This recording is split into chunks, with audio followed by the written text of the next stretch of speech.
I Kissed a Girl, E.T., California Girls, Roar, and now, from the queen of cringe herself, Wig, okay.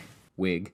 I know, wig. I feel that already. Wig. No, it's not your language. It's just for us. Wig. Wig. Wig. Wig. Wig. Wig. Wig. Wig. We have a woman's world.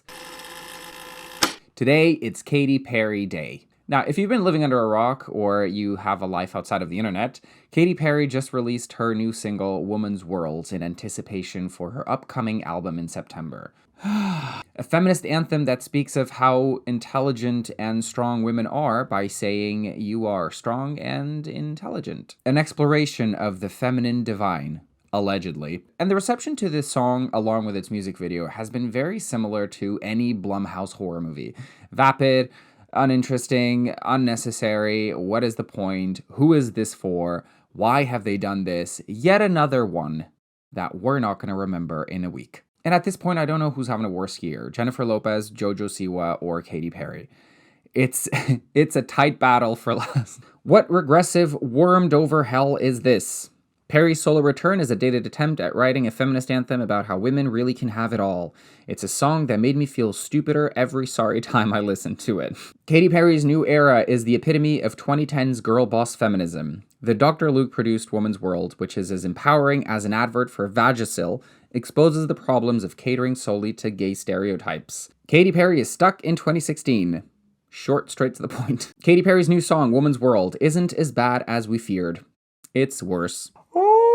Now, don't get me wrong, Katy Perry has had a plethora of hits and catchy pop tunes over the years, with most lacking real substance behind them. They're generic, made for the masses, void of personality. And listen, there's nothing wrong with generic music made purely for entertainment purposes. Not every song needs a deep personal or political meaning. Sometimes it's nice to dance to a song like I Crashed My Car Into the Bridge, I Don't Care, without wondering whether the singers did in fact get into a car crash or not, causing a potential bridge collapse. Ignorance is bliss, right? So why has Katy Perry's generic, void of a soul new single been dragged through the mud so much? Well, let's look at the lyrics, music video, and a golden behind the scenes that, much like Joe Biden every time he opens his mouth, just makes things worse.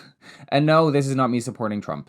Like, I don't support either of them. I can't vote because I'm not there. But before we do, don't forget to subscribe my channel, leave a like down below, and click that bell notification so you never miss a future upload from me. Okay, let's get into Katy Perry's Woman's World. First of all, the lyrics. Sexy, confident, so intelligent, she's heaven sent, so soft, so strong, she's a winner, champion, superhuman, number one, she's a sister, she's a mother. Open your eyes, just look around and you'll discover, it's a woman's world and you're lucky to be living in it. Nothing wrong with the lyrics per se, though they are lacking a little bit in depth. But my favorite lyrics are, she's a flower, she's a thorn. Because, if you think about it, she can be both beautiful, delicate, and kind, as well as strong, assertive, and slightly dangerous even.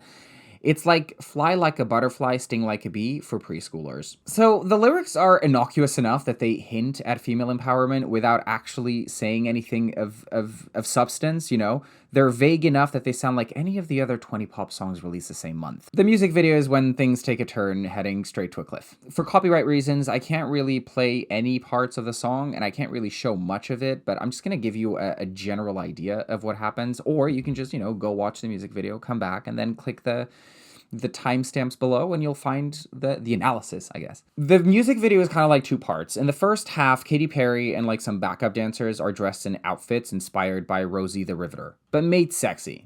Rosie the Riveter from the We Can Do It poster became a feminist symbol at a time when women had to take on male jobs during the Second World War, and it was used to encourage women to volunteer for wartime service factories to produce war supplies. And ever since, the poster, the image, the outfit, the entire thing, the entire idea has been heavily associated to feminism. So it's not surprising that Katy Perry would have outfits inspired by said poster, especially in a feminist anthem, right? And it's also pretty clear from the get-go that this isn't meant to be taken seriously. It's over-exaggerated, over-the-top sexiness, as if it was designed by horny incels. She's stuck in this sort of reality, right? Made for the male gaze, where even the most independent, hardworking women need to be spanking sexy to exist. Eventually, Katy is crushed by a giant anvil. I think that's what they're called. And this leads us into the second part of the video, which is when things go really crazy stupid. A flat Katy Perry blows herself up. She's now wearing a bikini and donning these armor-like leg covers.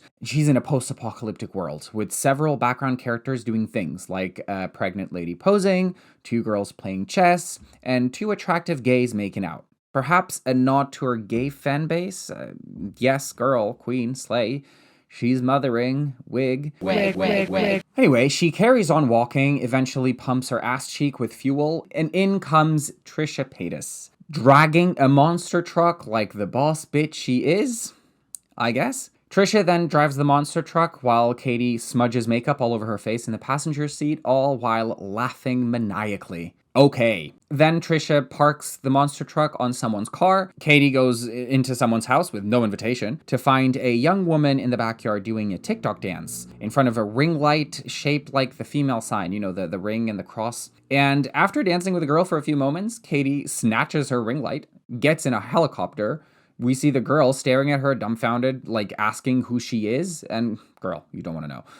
And then Katy yells from the helicopter at the top of her lungs, "I am Katy Perry." And the music video ends. I don't understand this second half. I don't know what she's doing. She's just walking through a post-apocalyptic world. But it's the inclusion of Trisha Paytas that really got me. Trisha, better known for being a self-proclaimed online troll with a years-long internet crusade to offend every possible group you can imagine, you know, from performing blackface as a racist Japanese pop star, repeatedly using the N-word to cause a stir, anti-Semitic comments, and coming out as a trans man who identifies as the drag queen purely for views and clout. Trisha is the ultimate internet troll. And Katy just had to have her in her video, which to me signals the vapid feminism that Katy's singing about. Because when I think of strong female figures in media, in sports, wherever it is, I feel like the last person that comes to mind is Trisha Paytas. So her inclusion here, it makes no sense. Was she trying to get the music video to be talked about more by including someone so controversial? At this point, it's impossible not to know Trisha's past, right? So I guess Katy's okay with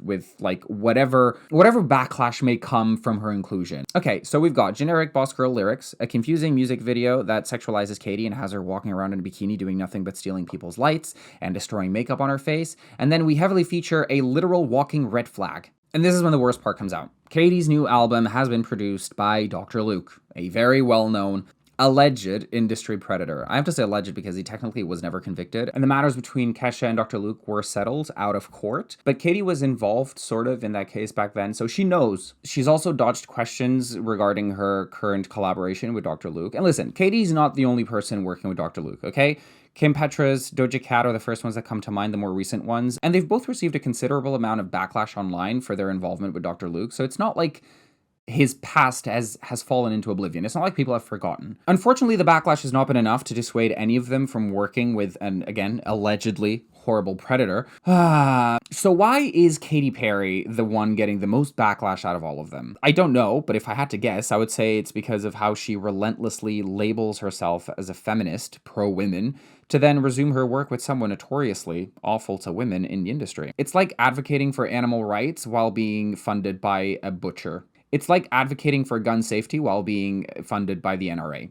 It makes no sense. So it's quite asinine to claim this to be a feminist anthem and claim to be pro-women, girl power, girl boss, feminine divine, yada yada, and then continue to work with someone who is quite literally a horrible human being when it comes to women. What are we doing here? And then came the behind-the-scenes snippet that Katy Perry posted on her Instagram page where she explains the reasoning behind the video. Guys, it was all satire. Oh, boss shit! You can do it! You go, girl!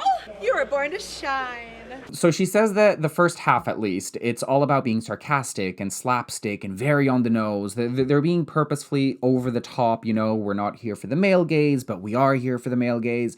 And then she teases a reset to come. A reset for me and a reset for my idea of feminine divine. And it's a whole different world we go to after this. Is it satire, though? I mean, sure, we all picked up on the ridiculous over-the-topness of the first half, and it was clear this was probably intended to be satirical. But what exactly are we criticizing? What exactly is the point of satire here? Women are always over-sexualized when they shouldn't be? Sure. Women can only be strong if they're also being super sexy and hot and appealing to men's eyes? Sure. And then what? Where do we go from here?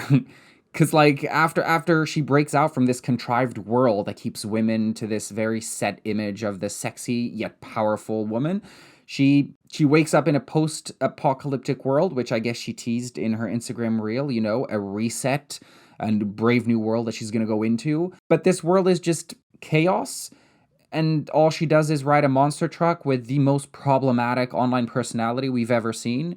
She steals a ring light and then hops on a helicopter and yells her name at the top of her lungs? Huh? Is this appealing to women? To men? To gays? Anyone? To me, it reads as another attempt from industry male execs to capitalize on feminism without really doing anything for it, you know? It's like virtue signaling. It immediately reminded me of something a friend told me years and years ago, back when Katy was popping up with hit after hit. They said that Katy is a carefully designed industry character with the sole purpose of creating hits and driving revenue for her record label. She has no personality and will do whatever her producers tell her to do. She has no artistic voice, no true point of view when it comes to music. She's just an industry puppet. And though that worked at first, she had some pretty good hits, and I think she was the only artist to stay for an entire calendar year in the top 10. Don't quote me on that.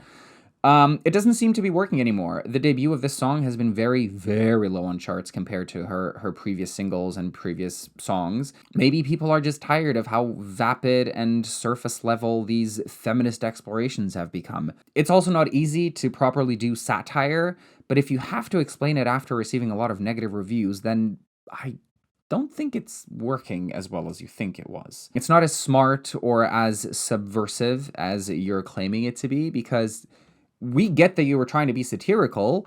We're just telling you that it's bad. It's bad satire. Maybe Katy is just the messenger of industry misogynists who continue to use her as a mouthpiece to release feminist anthems with mass appeal, tapping into that girl boss energy just to fatten their back pockets and not really doing anything to further push for women empowerment. To me, this whole production comes across as like a product of misogynists who have yet to crack a book on feminism. They just scroll through Twitter and TikTok for a few hours and poof, here is what feminism means. We're mocking the idea of sexiness that men have forced women into without actually doing anything to change. Woman's world, we're lucky to live in it. Feminine divine, strong intelligent, flower, thorn. Girl power. Also, I saw recently that Abigail Breslin, you know, Oscar-nominated actress, who apparently is a singer, I had no idea, called out someone in the industry for working with current alleged predators. Gotta say alleged. And even though she didn't name anyone, people pretty much assumed that she was talking about Dr. Luke and Katy Perry's involvement, because it's been making headlines everywhere. And she got a lot of death threats and negative comments. So if this video gets a negative reaction, negative comments, death threats, let's just remember what those comments are doing. They're protecting a predator and his accomplice. So if you feel comfortable enough to voice your opinion in her defense and in defense of Dr. Luke, go for it.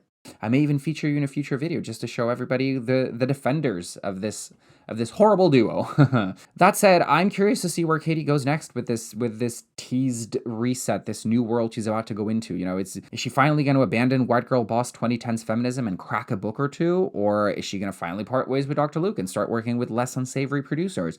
Or will she finally go back to her roots, to the music she was making before I Kissed a Girl, back when she had a personality, a voice as an artist, and something to say? If you haven't heard her very first songs before she exploded into the mainstream, go listen. You will not recognize the style, the voice, the vibe. It's completely different. It's like Katy Perry got sucked into the music industry and just brainwashed and reworked into a carefully designed character made for catchy pop tunes, and that's it. And because it's 2024, you always gotta tap into that feminist energy without actually saying anything of value. It's just smoke and mirrors. Smoke and mirrors. Thank you so much for tuning in. If you like this video, feel free to leave it a like down below, subscribe to my channel, and comment your favorite Katy Perry song. Mine is Bon Appetit, you know, the one where she gets prepared, seasoned, and cooked just to be consumed by men. And if that's not the perfect encapsulation of her career, I don't know what is. It's a product carefully designed to be consumed by the masses with no thought behind it. Without any discernible critique of the system that creates the circumstances ostensibly being satirized in the first place, it isn't satire, it's just aimless caricature.